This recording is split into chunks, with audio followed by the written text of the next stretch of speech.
পবিত্র কোরআন থেকে একটি আয়াত পরিবেশন করেছি। আলোচ্য বিষয় হলো সমাজে ভুল প্রথা। হয়তো আলোচ্য বিষয় আপনারা আগে থেকেই অবগত হয়ে গিয়েছেন, কর্তৃপক্ষ বিভিন্ন জনকে জানিয়েছেন। অনেক ব্যস্ততার মাঝে কখনো কখনো মিস্টেক হয়ে যায়। এত্তেফাকে আমাকেই আলোচ্য বিষয় জানাতে ভুলে গিয়েছেন শেখকে জিজ্ঞেস করলাম যে হ্যান্ডবিলে নাম দিচ্ছেন, অবশ্য শেখ ব্যস্ততার মধ্যে ভুলে গিয়েছেন, কিন্তু অনেক জায়গাতে হয়, যেহেতু প্রচলিত ভুল প্রথা, বুঝতে পেরেছেন, অনেক জায়গায় হ্যান্ডবিলে নাম দেওয়া হয়। হ্যান্ডবিলে আলোচ্য বিষয়, আমাদের সাথে যোগাযোগও করেন না। আমার আলোচ্য বিষয় দেবেন অথচ আমার সাথে যোগাযোগই করেন না অধিকাংশ জালসা কমিটি। ইস্তাহারে নাম দিয়ে দেন, আলোচ্য বিষয় দিয়ে দেন, তারপরে এসে দেখছে যে আলোচ্য বিষয় এই। এটা জালসা যারা করেন এদের পক্ষ থেকে এটা ভুল। অন্তত যিনি আলোচনা করবেন তার সাথে আলোচনা না করলেও পরিস্থিতিকে কেন্দ্র করে আলোচ্য বিষয়গুলো নির্ধারণ করবেন। আর আলোচকদের আলোচ্য বিষয় নির্ধারণ করার সাথে সাথে জানিয়ে দেওয়াটা একান্ত কর্তব্য। আল্লাহ তাআলা আমাদের সুমতি দান করো। এখানে বসে বসে ভাবছিলাম কোন আয়াত খুতবার পরে পরে পাঠ করব, এই বিষয়ে ভাবছিলাম। মাদানী ভাই আমাকে ঘরেই পাঠালেন, কিন্তু ওই মুহূর্তেই বলছে আমার কাছে পাঠিয়েছে, না আপনাকে দিয়ে দিচ্ছি। কিন্তু মাদানী ভাইয়ের এখনও হোয়াটসঅ্যাপ আমার খোলা হয়নি। মানে ওই মুহূর্তেই ঘরে ঘরে লোকজন সব জমা হলেন, আলোচনা করতে করতে এইদিকে আবার আজান হয়ে গেল, নামাজ পড়তে চলে এসেছি। যাই হোক, চেষ্টা করব আলোচ্য বিষয়কে কেন্দ্র করে কিছু কথা বলার। তবে আপনাদের এলাকাতে কি ভুল প্রথা আছে, কি প্রচলিত ভুল আছে আমার জানা নাই। বহুদিন আগে একদিন দেখছিলাম, যখন গুগলে সার্চ করলাম সমাজে ভুল প্রচলিত, কে বলছে 250টা, কে বলছে 350টা, কে বলছে 300টা। মানে যে এলাকাতে, যে অঞ্চলে, যে জায়গাতে উনি যতটা কুড়িয়ে পেয়েছেন, তার কারণ এইসব যেগুলো ভুলগুলো জমা করা হয়েছে, সঞ্চিত করা হয়েছে, সংকলন করা হয়েছে, এ তো আর কোরআন এবং হাদিসে উল্লেখ নেই এইভাবে। যেমন আমাদের সমাজে প্রচলিত আছে, আমাদের সমাজে, এখন আপনাদের দিকে আছে কিনা আমার জানা নাই। সকালবেলায় যদি কাক যদি ডাকে তাহলে কুটুম আসবে, যে আপনাদের দিকে প্রচলিত আছে? কি বলছেন? নেই। আবার কেউ বলছে কাক ডাকলে মানুষ মারা যায়। অবশ্য রাসূল সাল্লাল্লাহু আলাইহি সাল্লামের যুগে প্যাঁচার ডাকে অশুভ লক্ষণ মনে করতে, এই জন্য রাসূল সাল্লাল্লাহু আলাইহি সাল্লাম বলছে প্যাঁচার ডাকে অশুভ লক্ষণ নেই।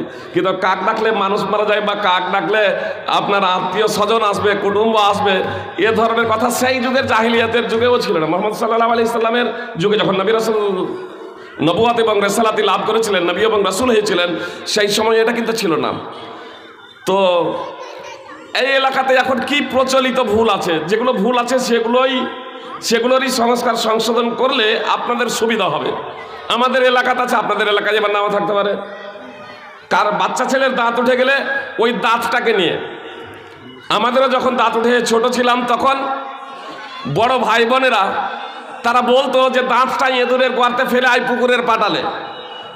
তারপরে এঁদুরকে বলবি যে এঁদুর রে এঁদুর, তোর ওই চকচকে দাঁতটা দে আর আমার এই ভাঙা দাঁতটা নে।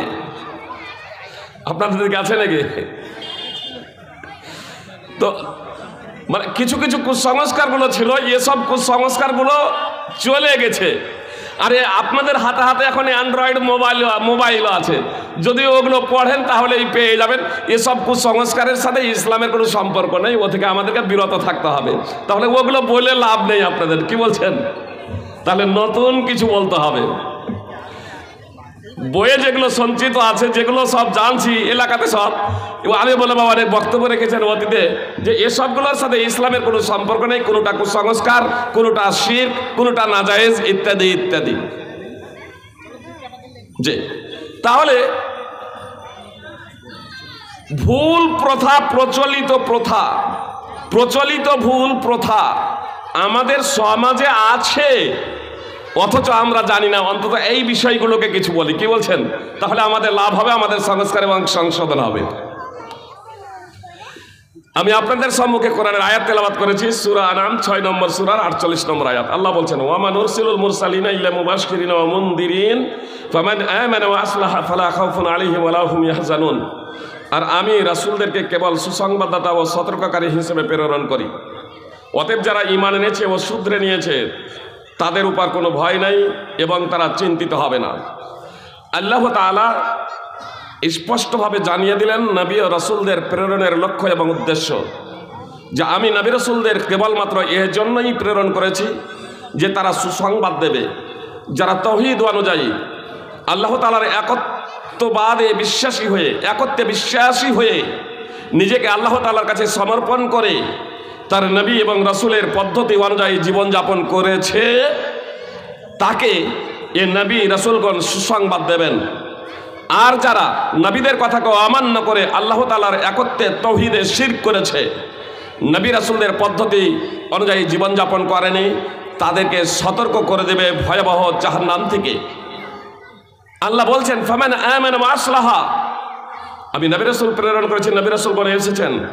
নবী রাসূলদের এ দাওয়াত পেয়ে যারা নিজেদের সংস্কার এবং সংশোধন করে নেবে, নবীদের দাওয়াত পেয়ে যারা ঈমান নিয়ে আসবে, ঈমান আনয়ন করবে, বিশ্বাস স্থাপন করবে এবং সংস্কার সংশোধন করে নেবে, আল্লাহ বলছেন তাদের ভয় নাই এবং তারা চিন্তিত হবে না, তারা দুঃখিত হবে না।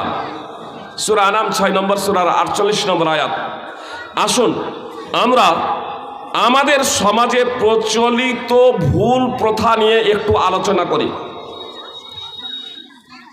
প্রথমে আকীদা সম্পর্ক বিষয় নিয়ে একটু আলোচনা করি।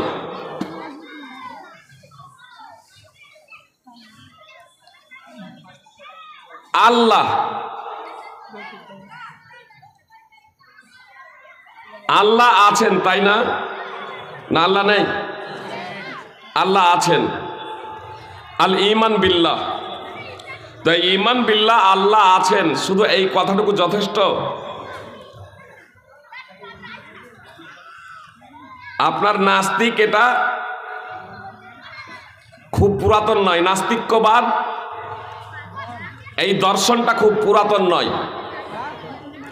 অতীতে যত মানুষ, অতীতে যত জিন, অতীতে যত সৃষ্টি ছিল, সকলেই আস্তিক। আল্লাহ তাআলা আছেন এটা তারা বিশ্বাস করত। আমাদের ভুল ধারণা, প্রচলিত ভুল, আমাদের সমাজে এটা ভুল ধারণা যে আল্লাহ আছেন মানে আমি মুসলমান, তাই না? কি বলছেন? আল্লাহ আছেন মানে আমরা মুসলমান। আমরা বলছি আল্লাহ আছেন এই কারণে আমরা মুসলমান, এটাই তো আমাদের কথা। লা ইলাহা ইল্লাল্লাহ এর অর্থ কি? কে বলবেন? যে আল্লাহ ছাড়া সত্য কোনো মাবুদ নাই। বাকি এদিকে লা ইলাহা ইল্লাল্লাহ, আল্লাহ ছাড়া কোনো মাবুদ নাই, আল্লাহ ছাড়া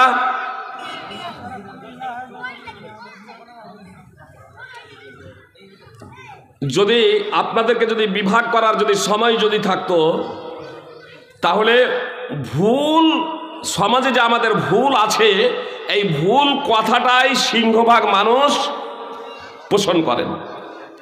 সিংহভাগ মানুষ এর অনুবাদ করেন যে আল্লাহ ছাড়া কোনো মাবুদ নেই, আল্লাহ ছাড়া কোনো উপাস্য নেই। এটা হলো আমাদের প্রচলিত ভুল ধারণা।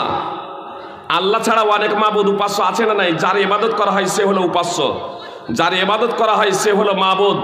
তো পৃথিবীতে অনেক উপাস্য আছে না নাই? আমাদের চতুর্পাশে আমরা দেখতে পাচ্ছি কালী পূজা, দুর্গা পূজা, সরস্বতী পূজা, এদের ইবাদত করা হচ্ছে না হচ্ছে না? এদের উপাসনা করা হচ্ছে না হচ্ছে না? তো আমি যখন এই অনুবাদ করবো লা ইলাহা ইল্লাল্লাহ, আল্লাহ ছাড়া কোনো মাবুদ নাই, আল্লাহ ছাড়া কোনো উপাস্য নেই, তাহলে এটা ভুল হবে না? অনেক আছে আর তারপর আমি বলছি নেই, অবশ্যই এটা ভুল। কেউ কেউ বলেছেন লা ইলাহা ইল্লাল্লাহ, আল্লাহ ছাড়া সত্য কোনো মাবুদ নেই, সত্য কোনো উপাস্য নেই, এটাই হচ্ছে সঠিক কথা। খুব মনোযোগ দিয়ে শুনুন। উপাস্য অনেক আছে, মাবুদ অনেক আছে, মাবুদ অনেক আছে, উপাস্য অনেক আছে, কিন্তু সত্য উপাস্য, সত্য মাবুদ হলেন একমাত্র আল্লাহ তাআলা। এটা এই জন্যই যালিকা বিআন্নাল্লাহু হুয়াল হক ওয়া আন্না মা ইয়াদউনা মিন দুনিহি হুয়াল বাতিল। এটা এই জন্যই যে আল্লাহ তাআলাই হলেন চূড়ান্ত সত্য, আর আল্লাহকে বাদ দিয়ে তারা যাদেরকে আহ্বান করে, যাদেরকে ডাকে, তারা হলো বানামাট, তারা হলো কল্পিত, তারা হলো বাতিল, তারা হলো মিথ্যা। সূরা হজ 22 নম্বর সূরার 62 নম্বর আয়াত। তো আল্লাহ তাআলাই হলেন সত্য উপাস্য। আল্লাহ তাআলা আছেন, মুসলমান হওয়ার জন্য কি এই কথা যথেষ্ট? কি বলছেন? আল্লাহ আছেন এই কথাটা বলার জন্য, এই কথাটা বললে কি মুসলমান হওয়ার জন্য যথেষ্ট হবে?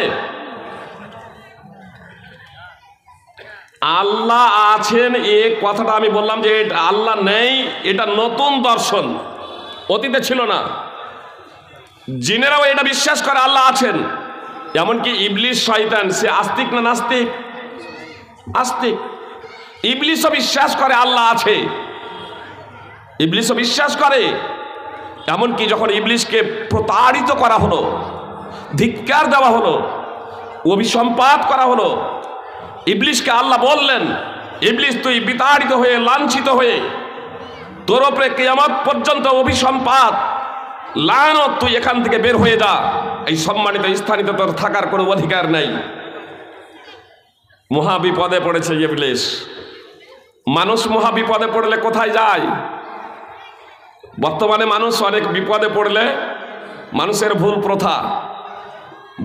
প্রথা, বিপদে পড়লে কবরেজের কাছে, জ্যোতিষীর কাছে, মাজারে, বিভিন্ন জায়গায় যায়। তার কারণে এখন বিপদে পড়েছে।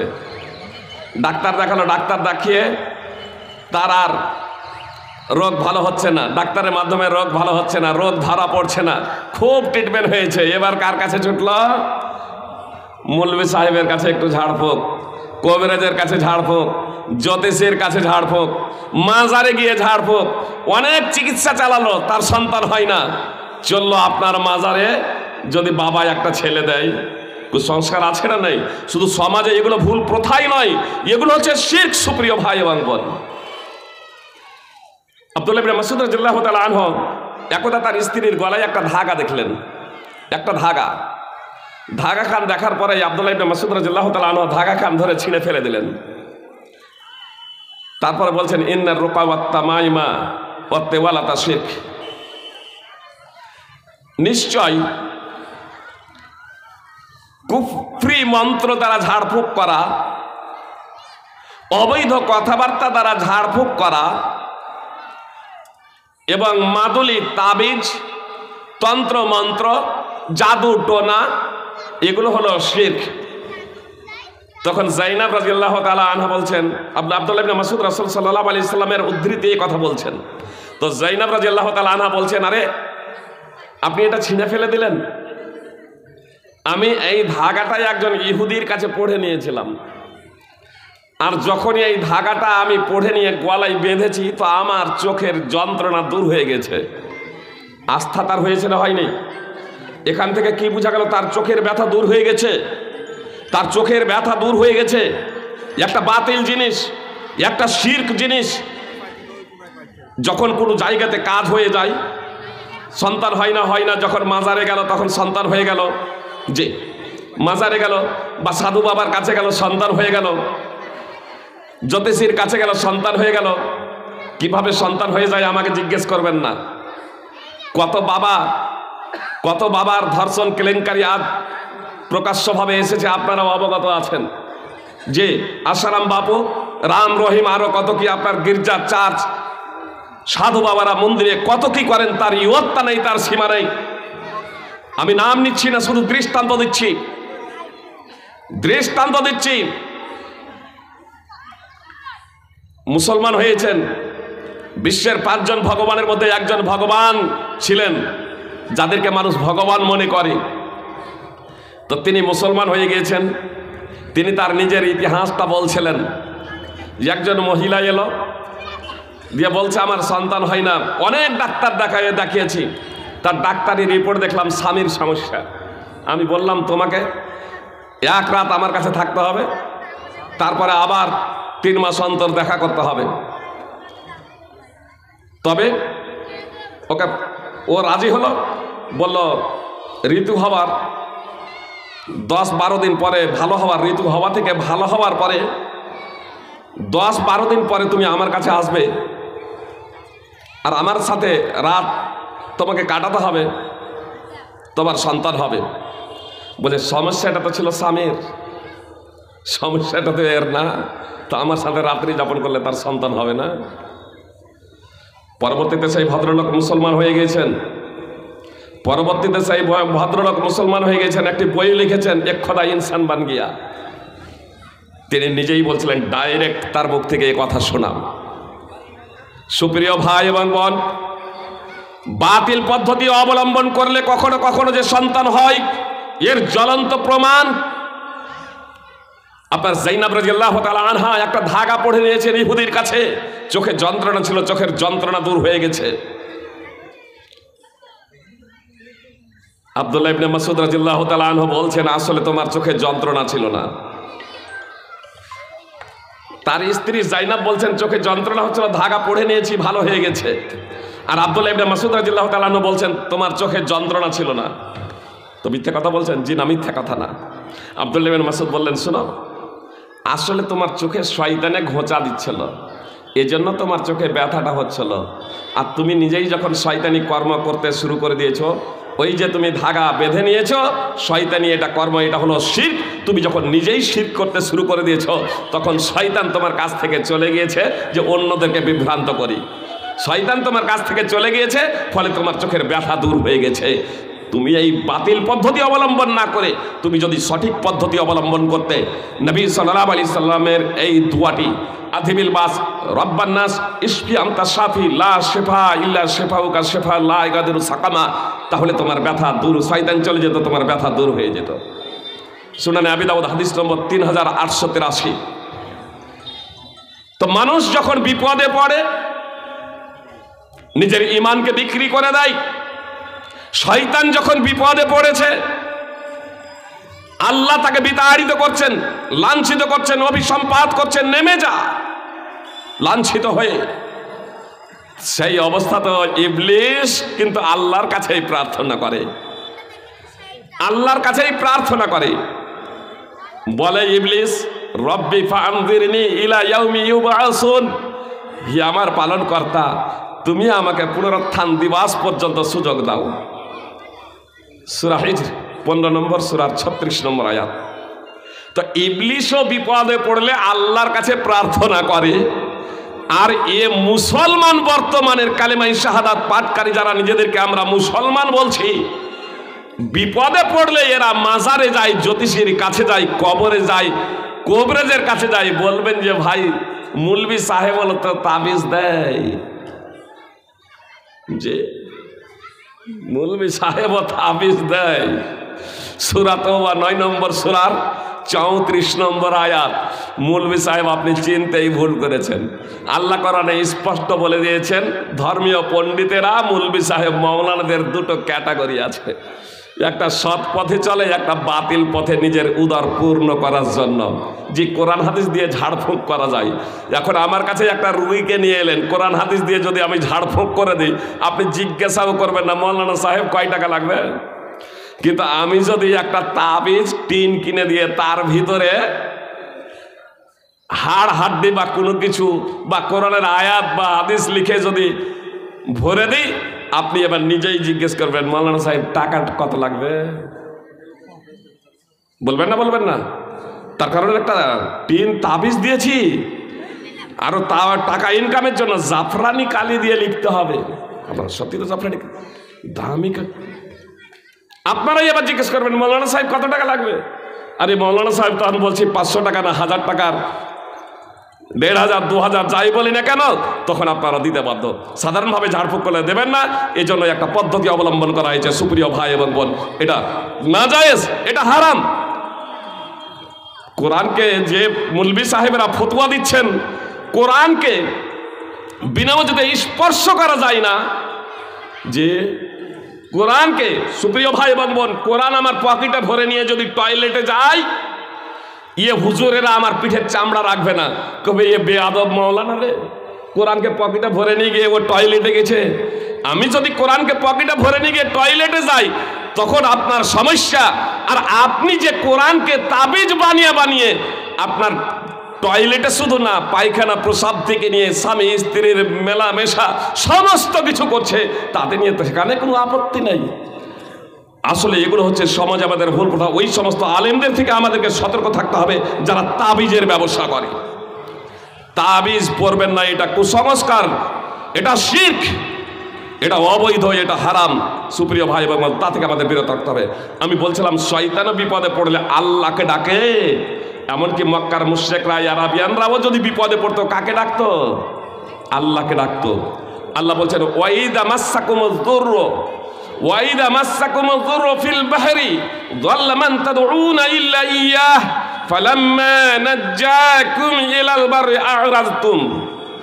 আল্লাহ বলছেন যখন তোমাদেরকে বিপদ স্পর্শ করে সমুদ্রে, যখন তোমাদেরকে বিপদ স্পর্শ করে সমুদ্রে, তখন তোমাদের মন থেকে আউট হয়ে যায় তোমাদের দেবী দেবতা প্রতিমা, যাদেরকে তোমরা উদ্ধারকর্তা, যাদেরকে তোমরা সুপারিশকারী, যাদেরকে তোমরা পরিত্রাণদাতা মনে করতে। যখন সমুদ্রে মহাবিপদে পড়ো, তখন আল্লাহ ছাড়া আর তোমাদের হৃদয়ে কেউ থাকে না, তখন কেবল আল্লাহকেই তোমরা ডাকো। আর আল্লাহ যখন আবার স্থলভাগে তোমাদেরকে ফিরিয়ে দেয়, প্রত্যাবর্তন করে, মুক্তি দেয়, তখন তোমরা আবার বিমুখ হয়ে যাও। সূরা বনী ইসরাঈল 17 নম্বর সূরার 67 নম্বর আয়াত। তো মুশরিকরাও মহাবিপদে পড়লে আল্লাহকেই ডাকতো। আর ইকরিমা বিন আবি জাহালের ইসলাম কবুলের তো প্রেক্ষাপটও ছিল এটাই। মক্কা বিজয়ে মুহাম্মদ সাল্লাল্লাহু আলাইহি সাল্লাম মক্কাবাসীদের ক্ষমা করে দিলেন 2 জন নারী এবং 4 জন পুরুষ ছাড়া। সেই 4 জন পুরুষের মধ্যে একজন ইকরিমা বিন আবি জাহালও ছিল। মুহাম্মদ সাল্লাল্লাহু আলাইহি সাল্লামকে যারা মক্কা ত্যাগ করতে বাধ্য হয়েছিল, মক্কা ছাড়তে বাধ্য করেছিল, অনেক সাহাবা সাহাবিয়াদের যারা নির্মমভাবে শহীদ করে দিয়েছিল, মুহাম্মদ সাল্লাল্লাহু আলাইহি সাল্লাম ক্ষমা করে দিয়েছিলেন। এই ইকরিমাকে ক্ষমা করেননি। ইকরিমা মক্কা ছেড়ে পালিয়ে যাচ্ছে শাম দেশের দিকে, তার কারণ আল্লাহ রাসূল আমাকে ক্ষমা করেন নাই, আমার প্রতিশোধ নেবেন। মক্কা ছেড়ে শাম দেশের দিকে পালিয়ে যাচ্ছে। যখন সমুদ্রের নৌকায় আরোহণ করেছে, নৌকা বিশাল ঝড়ের কবলে পড়েছে। নৌকা বিশাল ঝড়ের কবলে পড়েছে।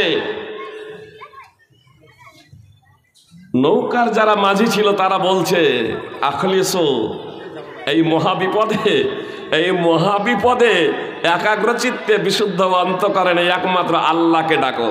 তার কারণ এই মহাবিপদে ফাইন্না আলিহাতাকুম লা তুগনি আনকুম শাইয়ান হাহুনা, তোমাদের দেবী দেবতা প্রতিমা লাত উজ্জা মানাতেরা কেউ কোনো উপকারে আসবে না। কে বলছে? নাবিকেরা, নৌকার মাঝিরা বলছে এই মহাবিপদে একমাত্র তোমরা আল্লাহকেই ডাকো, তিনি উদ্ধার করতে পারেন মহাবিপদে। এই মহাবিপদ থেকে তিনি ছাড়া কেউ উদ্ধার করতে পারেন না। ইকরিমার এই হৃদয় কেঁপে যাচ্ছে। 21 বছর ধরে যে কথার কারণে আমি মুহাম্মদ সাল্লাল্লাহু আলাইহি সাল্লামের বিরুদ্ধাচরণ করে আজকে সামদেশ পালিয়ে যাচ্ছি, সেই মুহাম্মদ সাল্লাল্লাহু আলাইহি সাল্লামই তো বলেছেন লা ইলাহা ইল্লাল্লাহ, ইয়া ইউহান্নাস কুল লা ইলাহা ইল্লাল্লাহ, হে মানব জাতি তোমরা বলো লা ইলাহা ইল্লাল্লাহ। মুহাম্মদ সাল্লাল্লাহু আলাইহি সাল্লাম তো এই কথাটা বলে এসেছেন, আর তার বিরুদ্ধাচরণ করতে গিয়েই এতটা সময় খরচ করে দিয়েছি।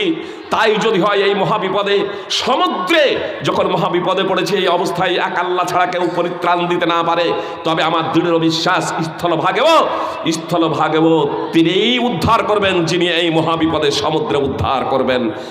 আল্লাহ, তোমার সাথে আমি অঙ্গীকার করছি, এই যাত্রায় যদি বেঁচে যাই তাহলে আর সিরিয়া যাব না, সামদেশ যাব না, আমি ফিরে যাব মুহাম্মদ সাল্লাল্লাহু আলাইহি সাল্লামের নিকটে। আর মুহাম্মদ সাল্লাল্লাহু আলাইহি সাল্লামের হাতে হাত রেখে কালেমায়ে শাহাদাত পাঠ করে মুসলমান হয়ে যাব। সেই যাত্রায় ইকরিমা বেঁচে যাচ্ছে, সন্দেশ নয়। মুহাম্মদ সাল্লাল্লাহু আলাইহি সাল্লামের নিকটে এসে কালেমায়ে শাহাদাত পাঠ করে তিনি মুসলমান হয়ে যাচ্ছেন। সুনান নাসাই হাদিস নম্বর 4067। বর্তমানে মুসলমান শুধু বিপদে পড়লে আরো আমাদের আল্লাহকে ছেড়ে দিই, তখন শিরক করতে শুরু করে দিই। মানে রাসূল সাল্লাল্লাহু আলাইহি সাল্লামের যুগে যে মুশরিক ছিল তাদের থেকে আমাদের আকীদাটা অত্যন্ত দুর্বল বা অত্যন্ত জঘন্য। সুপ্রিয় ভাই এবং বোন, কথা খুব মনোযোগ দিয়ে শুনুন। প্রচলিত ভুল যেগুলোকে আমরা আজ ভুলই মনে করি না। আল্লাহর প্রতি আল্লাহ আছেন, আল্লাহকে আমি মানি, লা ইলাহা ইল্লাল্লাহ মুখে বললাম। লা ইলাহা ইল্লাল্লাহর তাৎপর্য কি? আল ঈমান বিল্লাহ এর তাৎপর্য কি আমি বুঝি না, আমি জানি না। সুপ্রিয় ভাই এবং বোন, শুধু এই লা ইলাহা ইল্লাল্লাহ মৌখিকভাবে না জেনে শুনে পাঠ করলে কোনো লাভ দেবে না, কোনো লাভ দেবে না। সূরা যুখরুফ 43 নম্বর সূরার 86 নম্বর আয়াত তাফসীর সহ দ্রষ্টব্য।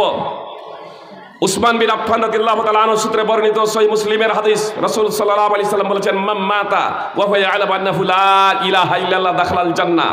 যে ব্যক্তি মৃত্যুবরণ করবে এই অবস্থায় যে সে জানে আল্লাহ ছাড়া সত্য কোনো উপাস্য নেই, সে জান্নাতে যাবে। সহিহ মুসলিম হাদিস নম্বর 26।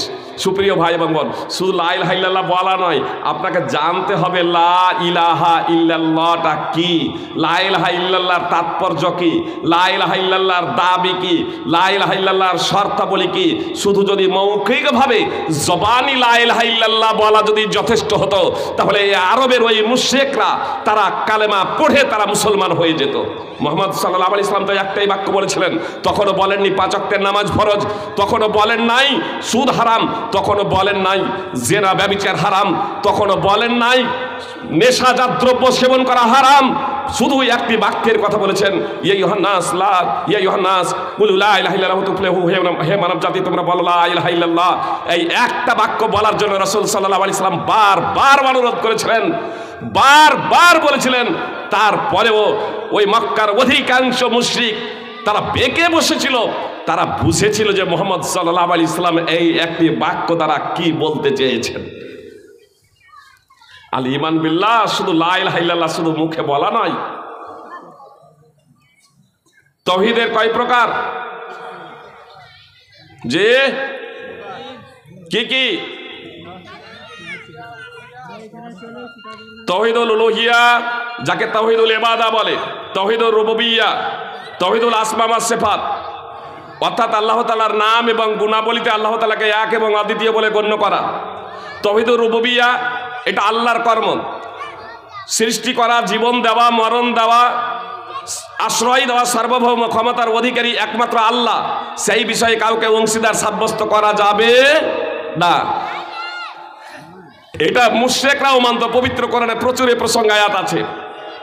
সূরাতুল মুমিনুন 23 নম্বর সূরার 84 থেকে 89 নম্বর আয়াত, সূরা আনকাবুত 29 নম্বর সূরার 61 থেকে 63 নম্বর আয়াত, সূরা লোকমান 31 নম্বর সূরার 25 নম্বর আয়াত, সূরা জুমার 39 নম্বর সূরার 38 নম্বর আয়াত। যে কারণে মক্কার মুশরিকরা এই লা ইলাহা ইল্লাল্লাহ পাঠ করেনি, সেই কারণটা কি ছিল জানেন? আল্লাহ তাআলাকে তো তারাও সার্বভৌম ক্ষমতার অধিকারী বলে বিশ্বাস করে, কিন্তু বর্তমানে মুসলমানরা কি বলে? এখন বাংলাদেশের রেডিও সেন্টার এখন শুনেন না আপনারা, তার কারণে হাতে হাতে অ্যান্ড্রয়েড আছে, মোবাইল আছে, আপনার অনেকের বাড়িতে টিভি আছে, এজন্য আর রেডিও নয়। বাংলাদেশের রেডিও, আমার নিজের রেডিও ছিল না, কখনো কখনো কোনো দোকানের পাশে দিয়ে যদি হাঁটতাম তাহলে রেডিও বাজতো। আর বাংলাদেশের রেডিও সেন্টার, আপনার ঢাকা সেন্টার থেকে যখন খবর সম্প্রচারিত, সার্বভৌম ক্ষমতার অধিকারী কে? জনগণ। যে সার্বভৌম অধিকার ক্ষমতার অধিকারী কে? বাংলাদেশ খুব প্রচার করতে রেডিওতে। সার্বভৌম ক্ষমতার অধিকারী কাকে আপনারা মনে করেন? আল্লাহ। আল্লাহ ছাড়া কেউ উপকার অপকার করতে পারেন? যে এটা শুধু জবানের, আমাদের জবানের দ্বারা না, হৃদয়ের দ্বারাও। কথা খুব মনোযোগ দিয়ে শুনুন। ঈমানের 6টা রুকুন আছে। 6টা রুকুন বলতে পারবেন? কিছু পারবেন কয়েকজন। সিংহভাগ পারবেন না, কিন্তু ইমানের রুকনি পারবেন না, এটা আমি নিশ্চিত নিশ্চিত।